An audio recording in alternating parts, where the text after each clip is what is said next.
Bursa Pilkada Jakarta kini semakin memanas. Usai dua nama yakni mantan Gubernur Jakarta Anies Baswedan dan mantan Gubernur Jawa Barat Ridwan Kamil yang digadang-gadang bertanding di Pilgub Jakarta, kini giliran Partai Keadilan Sejahtera yang mengusung Wakil Ketua Majelis Syuro PKS Sohibul Iman di Pilkada Jakarta.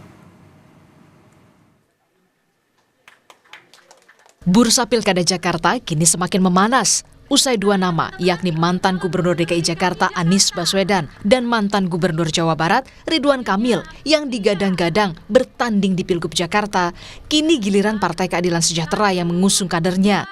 PKS mengusung nama Sohibul Iman yang kini menjabat Wakil Ketua Majelis Syuro. Juru bicara PKS Ahmad Mabruri menyebut, sebagai partai pemenang Pileg 2024 di Jakarta, PKS memutuskan memperjuangkan kader terbaiknya sebagai Gubernur Jakarta. PKS menilai Sohibul Iman merupakan figur yang punya integritas dan kapasitas yang mumpuni untuk memimpin Jakarta. Untuk Pilkada Jakarta, sejak awal Presiden PKS Ahmad Saiku sudah memberikan arahan agar mengusung kader sendiri. Nah, pada rapat kemarin kita sudah putuskan bahwasanya kita akan mengusung Muhammad Sohibul Iman, mantan Presiden PKS, mantan Wakil Ketua DPR RI, dan mantan Rektor Universitas Paramadina. Namun, soal siapa nama pasangan Sohibul Iman di Pilkada Jakarta nantinya akan ditentukan oleh koalisi partai politik. PKS kini menunggu sekaligus menjajaki kawan koalisi dengan parpol di Jakarta sebelum membahas siapa pendamping yang tepat bagi Sohibul Iman. Dengan siapa Pak Sohibul Iman berpasangan, nanti kita akan melihat komposisi koalisi yang terbentuk. Ya, jadi bukan berarti partai tidak punya kader, punya, ya. Tapi siapa pasangannya akan menunggu koalisi yang terbentuk, siapa yang akan diusung menjadi cagup dan cawagup, dan bagaimana deklarasinya.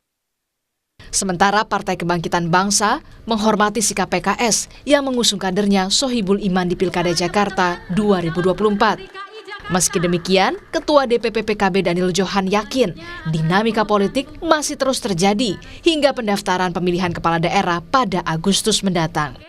Termasuk usulan dari DPW yang mendorong mantan Gubernur Jakarta Anies Baswedan maju di Pilkada 2024.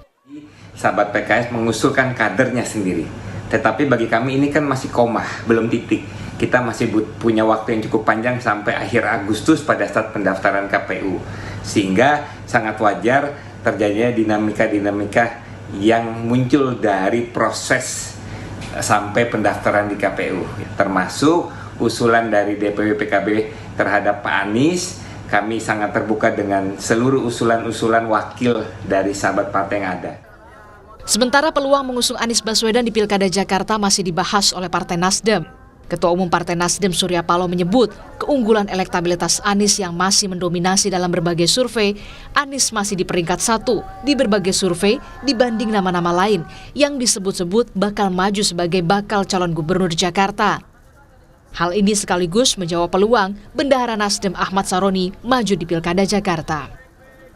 Di sana ada dua hal yang selalu menjadi referensi bagi Nasdem untuk menempatkan pilihan akhirnya, artinya definitifnya. Satu faktor elektabilitas, ya kan? Kedua kapabilitas, itu jelas itu. Saroni bisa aja punya kapabilitas, yakin kita itu, anak muda satu itu. Tapi elektabilitasnya untuk satu medan lapangan Jakarta, itu harus kita lihat hati-hati. Kalian cek dulu Saroni siap apa enggak? Siap itu lahir batin dan siap lapangan juga. Ikut-ikutan nggak menentu aja, terjungkir aja untuk apa bilang. Partai Golkar yang sebelumnya sudah menugaskan kadernya Ridwan Kamil di Pilgub Jakarta memastikan tidak akan bertarung sendirian. Ketua Umum Partai Golkar Erlangga Hartarto menegaskan Golkar akan bekerja sama dalam mengusung calon gubernur Jakarta bersama dengan koalisi Indonesia Maju. Kan tetap mencalonkan sendiri nggak di Pilkada Jakarta? Kita selalu mencalonkan bersama-sama karena Partai Golkar we are not walking alone. We are walking together with Koalisi Indonesia Maju. Ada nama-namanya nggak dari kader internal? Ya, terima kasih. Sejumlah nama juga sempat mewarnai bursa Pilkada Jakarta, seperti nama putra bungsu Presiden Jokowi, Kaesang Pangarep, dan juga keponakan Presiden terpilih Prabowo Subianto, Budi Jiwandono. Meski sudah yakin dengan pencalonannya, Anies saat ini belum punya dukungan partai dengan jumlah kursi yang cukup. Sementara, bagi calon gubernur dan wakil gubernur yang hendak maju di Pilgub Jakarta, perlu dukungan setidaknya 22 kursi partai di DPRD. Tim Liputan, Kompas TV.